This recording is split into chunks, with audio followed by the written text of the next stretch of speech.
50 yil saqlangan mashina, hammasi zavodskoy, do'stlar.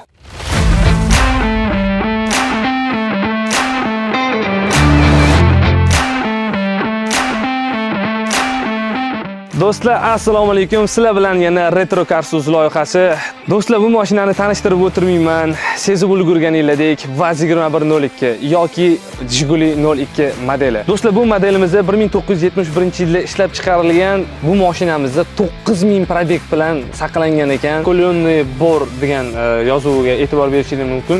Rossiyada bor zavodida ishlab chiqarilgan ekan. Salonni men alishmasdim. Hech qaysi mashinaga alishmasdim. Ideal. Savol berardim, nima? Nimaga shunaqa teshi qilingan? Bu yoqdan havo chiqadimi? Yo mashina kabrioletga aylana oladimi? Hayron bo'lardim. O'sha his-tuyg'ular. Qidirgan faralarimiz tayyor holini ko'rishingiz mumkin. Zelni VSSR hammasi zavodskoy. Xuddi shu qalpaklar xudo xolisa bizning mashinamizda ham bo'ladi. Ishoninglar, bu rangdan, bu qilingan narsalardan juda ham maza qolman. Tezroq ololmanki, что bunaqa mashinadan ikkita bo'lsin shaharda. Bizning mashinamizdan shunaqa juda ajoyib chiqadi xudo xolisa. Kichkinagina obzorchamiz sizlarga yoqdi degan umiddaman. Bizdan uzoqlashmanglar, biz bilan har doim birga bo'linglar.